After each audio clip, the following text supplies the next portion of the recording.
Labaran duniya.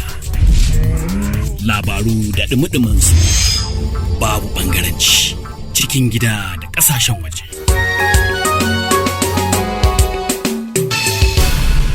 Unity.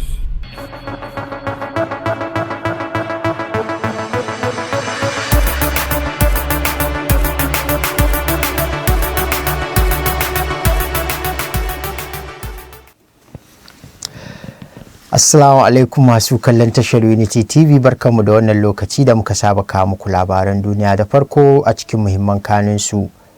Tsohon gwamnan Plateau Lalong ya ce ya ruɗe dangane da mukaman da ke hannunsa guda biyu.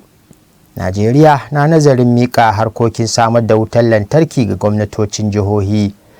Kiristoci da Musulmai a Jos sun yi alkawarin aiki tare wajen hana rufe titi domin kashe mutane a lokacin rikici. A labarin ƙetare kuwa, Majalisar Ɗinkin Duniya ta ce yunwa ta fara kashe mutane a zirin Gaza. Sai kuma a fagen wasanni, inda Liverpool ta koma ta ɗayan teburin Premier kafin wasan Arsenal.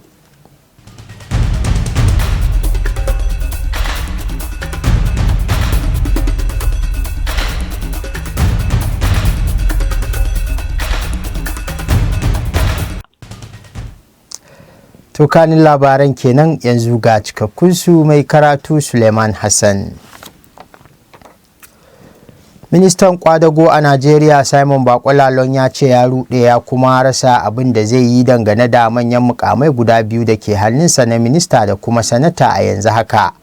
Lalong, wadda shugaba Bola Ahmed Tinubu ya saka masa da mukamin minista sakamakon zama masa daraktan yakin neman zaɓe, ya kuma samu nasara a kotu dangane da takarar neman kujerar majalisar dattawa da ya yi, wadda hukumar zaɓe ta ce bai yi nasara ba, amma kotun ɗaukaka ƙara a Abuja ta soke nasarar da abokin takararsa ya samu, inda ta miƙa wa tsohon gwamnan na Plateau kujerar, kuma tuni hukumar zaɓe ta miƙa masa takardar shaidar samun nasara, yayin da ake dakon murabus ɗin ministan domin zuwa majalisar dattawa. Lalong ya ci gaba da zama a kujerarsa ta minista, abin da ya kai shi yin waɗannan kalamai na ruɗewa da kuma rashin sanin inda ya dace ya kama dangane da waɗannan mukamai guda biyu.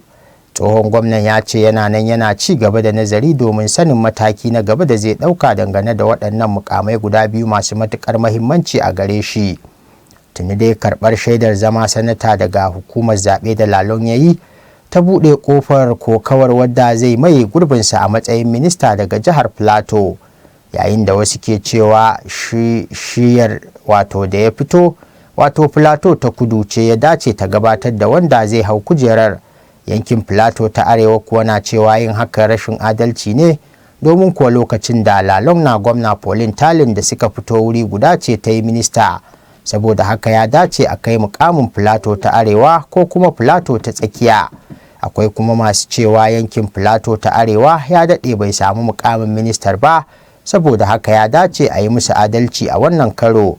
Rahotanni sun ce a yanzu haka daga cikin na gaba-gaba wajen neman wannan kujera a ƙarƙashin jam'iyyar APC akwai Rufus Bature shugaban jam'iyyar a jihar Plateau, Farfesa Saleh Mamman Muhammad Kanam, Amos Gizo, Joseph Ari da kuma Farfesa Ɗanladi Atu. Sai dai rahotanni na nuna rarrabuwar kawuna tsakanin magoya bayan tsohon gwamnan da kuma masu goyon bayan ɗan majalisar wakilai Yusuf Adamu Gagdi, wadda ake bayyanawa a matsayin wadda ya taka gagarumar rawa wajen nasarorin da APC ta samu a jihar Plateau, yayin da magoya bayan Lalong ke cewa shine jagoran APC a jihar, kuma shi ya fi dacewa ya gabatar da wanda zai hau kujerar ministan. Magoya bayan Gagdi kuwa na cewa shi ma ya taka rawa sosai wajen nasarorin da jam'iyyar tasu ta samu, saboda haka yana da ƙarfin faɗa a ji a cikinta. Yanzu dai kallo ya koma sama wajen tsohon gwamna Lalong domin sanin abin da zai yi a nan gaba. Tunan gaba za mu sake dawowa nan gida jihar Plateau, amma yanzu bari mu ji halin da ƙasa Najeriya ke ciki. Shugaban babban kamfanin mai na Najeriya NNPCL Mele Kyari ya ce ba rage farashin man fetur bane babban makasudin gina matatun mai a ƙasar nan, sai dai ya ce watakila hakan ka iya faruwa. Mele Kyari ya faɗi haka ne a lokacin da ya bayyana a gaban kwamitin tsare-tsare da kasafin kuɗi na Majalisar Dokokin Ƙasa bisa gayyatar da majalisar ta yi masa. Shugaban kamfanin man na Najeriya ya kuma ce ayyukan sabbin matatun za su inganta tare da haɓaka samar da man fetur a ƙasar nan cikin shekarar 2024 ta yadda ƙasar za ta zama babbar mai fitar da man fetur a shekara mai kamawa. Ya kuma sake jaddada cewa a yanzu kamfanin ne ke gudanar da harkokinsa ba tare da samun tallafin ko sisi daga gwamnatin tarayya ba. A ranar Laraba ne dai majalisar dattawa ta baiwa shugaban na NNPCL wa'adin sa'o'i 24 da ya bayyana a gabanta, yayin da a baya ya sha yin watsi da gayyatar da kwamitocin wucin gadi na majalisar ke yi masa kan yadda kamfanin ya kashe wasu kuɗaɗe naira tiriliyan 11 wajen gyarawa da kuma kula da matatun man fetur na Najeriya tsakanin shekarar 2010 zuwa 2023. A shekarar 2022 ne dai gwamnatin tarayya ta baiwa kamfanin cin gashin kansa domin haɓakawa tare da inganta harkokin man fetur a Najeriya. A lokacin da yake gabatar da jawabi bayan rantsar da shi a matsayin sabon shugaban ƙasa cikin watan Mayun da ya gabata na 2023 nan da muke ciki, shugaba Tinubu ya sanar da cire tallafin man fetur, lamarin da ya haifar da tashin farashin man a faɗin Najeriya. Gwamnatin Najeriya na nazarin miƙa wa gwamnatocin jihohi hannayen jarinta a kamfanonin samar da wutar lantarki da ke faɗin ƙasar nan domin sanya idanu a kai da kuma tabbatarwa da cewa ana samun wutar yadda ya dace. Yanzu haka dai gwamnatin Najeriya ce ke rike da kaso 40 na hannayen jarin kamfanonin samar da wutar lantarki guda 11 da ake kira DISCOs a turance a takaice, tun bayan mayar da su a hannun 'yan kasuwa shekaru 10 da suka shuɗe, yayin da kowane guda ke samar da wuta a jihohi akalla 3 zuwa sama da haka. Ministan samar da wutar lantarki na Najeriya Adebayo Adelabu ya bayyana wannan shiri ne yayin da ya ce kofofinsa a buɗe suke ga gwamnatocin jihohi domin cimma yarjejeniya akan wannan shiri. Najeriya mai ɗauke da yawan mutane sama da miliyan 200 dai ba ta iya samar wa jama'ar ta yawan wutar lantarkin da suke bukata domin gudanar da harkokinsu na yau da kullum, matsalar da ta tilastawa masu masana'antu rufewa domin komawa ƙasashen da ke makotaka da Najeriya. Wannan matsala ta rashin wuta dai ta fi illa ga masu ƙananan masana'antu waɗanda suka dogara da ita domin gudanar da harkokin rayuwarsu ta yau da kullum. Kakakin gwamnatin da ta shuɗe ta shugaba ƙoƙarin gwamnatin da ta shuɗe ta shugaba Muhammadu Buhari na gina tashar samar da wutar lantarki ta Mambila, wadda aka daɗe ana muhawara a kai, ya ci tura saboda abin da wasu suka kira zagon ƙasa daga wasu da ke adawa da aikin. Yanzu haka dai bankin raya ƙasashen Afirka na AFDB ya ware dala biliyan guda domin bunƙasa tashoshin samar da wutar lantarki a wasu ƙasashen Afirka daga shekara mai zuwa, cikinsu kuma har da Najeriya. Ɗaruruwan jama'a na ci gaba da tserewa daga garin Kidandan da ke ƙaramar hukumar Giwa ta jihar Kaduna da ke arewa maso yammacin Najeriya, sakamakon ƙaruwar har-haren da 'yan bindiga ke ci gaba da kaiwa a garin. Wasu daga cikin mazauna yankin sun ce maharan sun addabi garin na Kidandan, inda suke kashe mutane tare da garkuwa da wasu domin neman kuɗin fansa, baya ga tsawwalawa jama'a musamman manoma biyan haraji. Wani mazaunin garin ya shaidawa BBC cewa sai da suka shafe kwanaki 6 kullum sai 'yan bindigar sun shiga garin. Mutumin ya ce a yanzu magidanta da yara musamman mata, idan ka ga yadda mata da yara ke tafiya abin sai ya baka tausayi, domin ba su san inda za su je ba saboda tashin hankali. Ya ce suna kwana cikin firgici, amma duk da haka jami'an tsaro sukan kawo musu ɗauki domin suna musayar wuta da 'yan bindigan, sai dai bayan sun tafi sai 'yan bindigar su dawo. Garin Kidandan dai ya shafe tsawon watanni yana fama da har-haren 'yan bindiga, waɗanda galibin lokuta kan ɗora wa mutane haraji da ya fi ƙarfinsu, musamman ma manoma. Jihar Kaduna dai na daga cikin jihohin arewacin Najeriya da ke fama da matsalar tsaro, musamman na har-haren 'yan bindiga waɗanda ke satar mutane domin neman kuɗin fansa, a wani lokacin ma har da kisa. To game da batun tsaron da har yanzu a Najeriya, hukumar tsaron farin kaya ta Najeriya wato DSS a turance a takaice ta ce nan ba da jimawa ba za ta fitar da makaman da jami'anta suka kera. Darakta janar na hukumar Yusuf Bichi ne ya bayyana hakan ranar Asabar a wajen bikin yayi tawagar jami'an da suka samu horo na musamman akan tattara bayanan sirri a birnin Abuja. Bichi ya ce nan ba da jimawa ba DSS za ta fara kera abin da za ta yi amfani da shi sannan ta yi amfani da abin da ta kera. Ya kara da cewa daga cikin makaman da hukumar ke shirin fitarwa har da jirage marasa matuƙa. Daraktan hukumar ta DSS ya ce za ta ci gaba da tallafawa wato cibiyar nazarin harkokin tsaro ta ƙasa domin samun nasarar yada ilmummukan da za su taimaka wajen tabbatar da tsaro a Najeriya. Ya kuma yi kira ga jami'an da aka yaye da su yi amfani da ilimin da suka samu wajen kare ƙasar nan daga ayyukan ɓata gari. To game da batun zaman lafiya da zamantakewa a nan birnin Jos ɗin jihar Plateau kuwa jagorancin mabiya addinan Kirista da na Musulmai a unguwannin Zaruma da Kwanar Soja da ke nan ƙaramar hukumar Jos ta arewan jihar Plateau sun yi alkawarin aiki tare domin tabbatar da zaman lafiya a yankunan nasu. Kazalika sun kuma yanke hukuncin cewa daga yanzu ba za su sake yadda wani ya rufe titin mota ba, inda ake kashe mutane waɗanda ba su ji ba su gani ba idan rikici ya ɓarke a wani sassa ko wasu sassan jihar Plateau. Jagororin ɓangarorin biyu sun ɗauki wannan mataki ne a ranar Alhamis yayin wani taro na sulhu da mabiya addinai da shugabanni na al'umma da kuma masu unguwanni suka halarta a unguwar Zaruma da ke yankin Farar Gada, ɗaukar nauyin ƙungiyar Jisra mai fafutukar wanzar da zaman lafiya a tsakanin al'umma. Da yake zantawa da wakilinmu na tashar Unity TV da rediyo Bashir Musa, shugaban shirya taron Mr. Dawar James Dalang ya ce shugabannin unguwannin biyu suna aiki ne tare domin tabbatar da zaman lafiya a yankunansu. Akwai lokacin da idan rikici ya tashi za ka gani daga Kwanan Soja sai a tare hanya, idan an zo Farin Gada kuma su masu tare hanya. Musulmi ba zai iya wuce ba, Kirista ba zai wuce Kwanan Soja ba. So a cikin haka din ne mun tashi akan cewa da wannan halin ba zai sake faruwa kuma ba, domin mun zama ɗaya. Shugabannin anguwanninmu su tsaya da karfi domin kada 'ya'yanmu su aikata wannan halin. Muna son zama lafiya.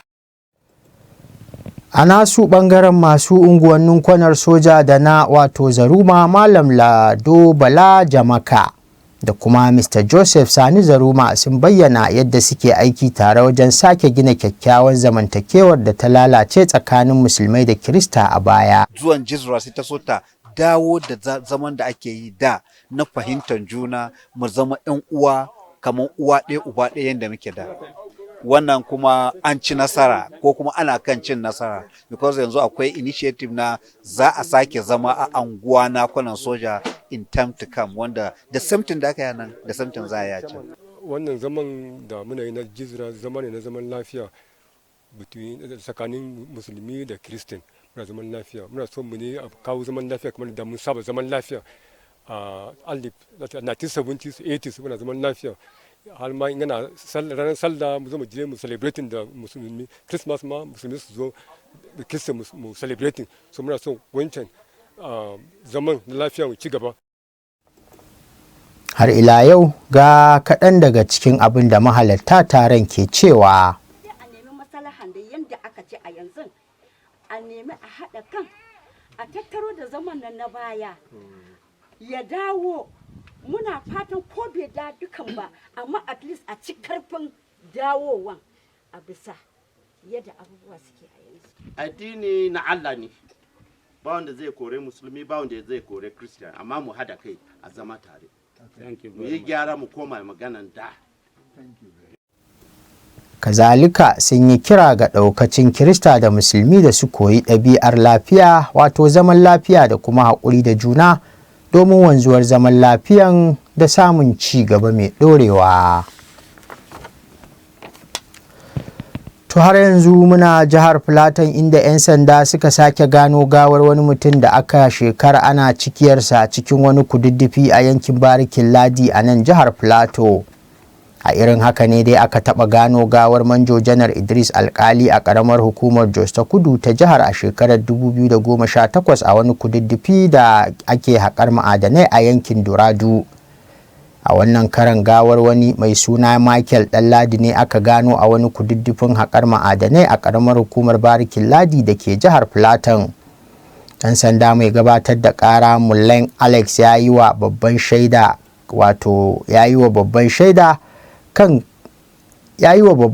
kan kisar Michael Ɗanladi tambayoyi a gaban babbar kotun jiha a ranar Juma'a. Ɗan sanda mai kula da kes ɗin IPO Inspector Durbe Ezekiel ya bayyana wa kotun yadda 'yan sanda suka shafe kwanaki 2 suna neman gawar a cikin kududdufin kafin suka gano gawar Michael Ɗanladi. Inspector Ezekiel ya shaida wa kotun cewa a ranar 25 ga watan Satumbar 2022 ne iyalan marigayi Michael Ɗanladi suka sanar da cewa ya ɓace, shine 'yan sanda suka fara neman sa. Bayan sauraren shaida na biyu, mai shari'a Dawud Sachet ya ɗaga sauraren shari'ar zuwa ranar 25 ga watan Janairun shekarar 2024 mai kamawa domin gurfanar da waɗanda ake zargi. To daga batun shari'ar kisan kai a jihar Plateau sai kuma batun samar da ci gaban noma a ƙasar Ghana. Gwamnatin Ghana na haɗin gwiwa da wasu kamfanoni na cikin gida da na ƙasashen ƙetare da za su horar da matasa 90,000 aikin gona ƙarƙashin tsarin bautar ƙasa da ke zama tilas ga duk ɗalibin da ya kammala jami'a. Tuni dai gwamnatin ƙasar ta rattaba hannu kan yarjejeniyar kusan dala miliyan 12 da kamfanin Agric Impact Group don gudanar da wannan aiki. Yarjejeniyar ta kunshi takaita wannan tsari ga wasu yankunan ƙasar na shekaru 4 kafin daga bisani a faɗaɗa shi da zimmar da zarar an ga nasarar aikin. Wannan dai na cikin hanyoyi da gwamnatin Nana Akufo-Addo ke bi wajen kawo ƙarshen zaman kashe wando musamman a tsakanin matasa da kuma shafe hanyar haɓaka tattalin arzikin ƙasar ta hanyar noma. Bayanai na nuna cewa za a fi mayar da hankali ne wajen koya wa matasan fasahar noman tumatir, waken suya da kuma kiwon kaji wadda zai samar da guraben aiki 316. Ana kuma sa ran baiwa matasan horo ta yadda za su horar da ɗaliban kwalejojin ilimi da na fasaha, abin da ke nufin akwai ƙwarin gwiwar horon zai isa ga matasan da ake bukata ya je wajen su cikin ɗan ƙanƙanin lokaci. To game da rikicin Hamas da Hamas da Isra'ila a can gabas ta tsakiya kuwa, Majalisar Ɗinkin Duniya ta yi gargaɗin cewa fiye da rabin al'ummar Gaza na rayuwa ne cikin matsananciyar yunwa, kuma matsalar hatta kai yunwar ta fara ɗaukar rayukan mutane. Karl Skol, mataimakin shugaban hukumar samar da abinci ta Majalisar Ɗinkin Duniya ne ya bayyana hakan, yana mai cewa a yanzu yankin Gaza baya samun kaso 1 cikin 3 na abincin da ya kamata a ce ya shiga yankin a kowace rana. Mr. Skol ya ce yadda yankin ke yakin ke ƙara rincaɓewa kusan kowace rana ya haramta yanayin shigar da kayan abinci a yankin na Gaza. Wannan na zuwa ne a daidai lokacin da adadin fararen hular da Isra'ila ta kashe ya haura 17,000 cikin watanni 2 da ta shafe tana barin wuta ta sama da ƙasa a zirin Gaza. Babu makawa yunwar na ƙara yi wa yankin ƙawanya ne a sakamakon hana shigar da kayan abinci da kuma kayan agaji cikin yankin da ake yi wa lakabi da buɗaɗɗen kurkuku, la'akari da yadda Isra'ila ta yi masa ƙawanya ta ko'ina. Duk da wannan matsala dai da alama babu wani mataki da duniya ke shirin ɗauka, domin kuwa ko a taron Majalisar Ɗinkin Duniya na ranar Juma'a an tashi ne ba tare da samun wata matsaya ba, bayan da Amurka ta yi fatali da ta yin tsagaita wuta. To a fannin wasanni kuwa, kungiyar Liverpool ta doke Crystal Palace da ci 2-1 a wasan mako na 16 a gasar Premier League da suka kara a Selhurst Park ranar Asabar. Palace ce ta fara cin kwallo ta kafar Jean-Philippe Mateta a bugun penalty bayan da suka yi hutu suka koma zagaye na biyu. Daga baya Liverpool ta farke ta kafar Mohamed Salah, saura mintuna 12 lokaci ya cika sai kuma Harvey Elliott ya ƙara ta biyu a minti na 90. Ƙwallo ta 200 kenan da Salah ya ci a dukkanin fafatawa, inda ya zama na biyar a Liverpool mai irin wannan ƙwazon. Liverpool ce akan gaba a cin ƙwallaye dab da za a tashi wasa fiye da wato kowace ƙungiya mai kaso 40 cikin 100 tun bayan da Klopp ya karbi aikin horar da ƙungiyar. Crystal Palace ta kammala wasan da 'yan ƙwallo 10 a cikin fili bayan da aka baiwa Jordan Ayew jan kati. Da wannan sakamako Liverpool ta ɗare mataki na ɗaya a teburin Premier League da maki 37 a bayan wasanni 16. Idan wato a yau Lahadi ne dai, Arsenal wadda take ta biyu da maki 36 za ta fafata da Aston Villa ta ukun teburi mai maki 32 a Villa Park a karawa ta mako na 16. To a La Liga kuwa Real Betis da Real Madrid sun tashi ci 1-1 a wasan mako na 16 na gasar da suka kara ranar Asabar a Villamarin. Real ce ta fara cin kwallo ta kafar Jude Bellingham, bayan da suka koma zagaye na biyu sai Betis ya farke ta kafar Attio Rubel. Kawo yanzu dai Bellingham dan wasan tawagar Ingila ya ci kwallaye 12 a La Liga, wanda ya koma Real Madrid kafin fara kakar bana daga Borussia Dortmund. Da wannan sakamako Real Madrid ta yi wasanni 14 a jere ba tare da an doke ta ba a dukkanin fafatawa da canjaras guda 3 daga ciki. Rabon da Real Madrid ta yi rashin nasara a La Liga tun 3-1 da aka doke ta a Atletico Madrid ranar 24 ga watan Satumbar shekarar 2023 nan. Real Madrid tana mataki na farko a teburin La Liga da maki 39 bayan wasanni 16, sai a ranar Lahadi wato Girona wadda take ta biyu mai maki 38 za ta je Barcelona ta uku mai maki 34. A ranar Talata 12 ga watan Disamba, Real Madrid za ta je Union Berlin domin buga wasan ƙarshe a cikin rukuni na 3 a Champions League. Daga nan Real Madrid za ta karbi bakuncin Villarreal ranar 17 ga watan Disamba, sannan ta je Alaves ranar 21 ga watan Disambar. Daga nan kuma za a yi hutun Kirsimeti a gasar ta La Liga, sai kuma cikin Janairun 2024 a koma fafatawar taka ledar. To waɗannan tagwayen rahotannin wasanni su suka kawo mu ƙarshen labaran da muka yi wa mai kallo tanadi a daidai wannan lokaci daga nan tashar Unity TV da ke birnin Jos ɗin jihar Plateau a tsakiyar arewacin tarayyar Najeriya. Amma kamar yadda muka saba tunatar da ku kafin mu sallama, za ku iya ci gaba da bibiyar ƙayatattun shirye-shiryenmu domin kallon su a kafafenmu na sada zumunta da suka hada da Facebook, Twitter, YouTube, Instagram da sauransu duk at Unity FM TV. Yanzu a madadin kowa da kowa, musamman injiniyoyin da suka tabbatar da zuwan labaran kan kwalbar talabijin da wayoyin hannunku, Awal Ibrahim GSM da abokin aikin shi Al-Amin wato Kabir Al-Bashir. Ni Suleiman Hassan da na tace na karanto muku labaran a madadin su baki daya nake mana fatan alheri, mu kasance lafiya. Labaran duniya, labaru da dumi su, babu ɓangaranci, cikin gida da ƙasashen waje. Unity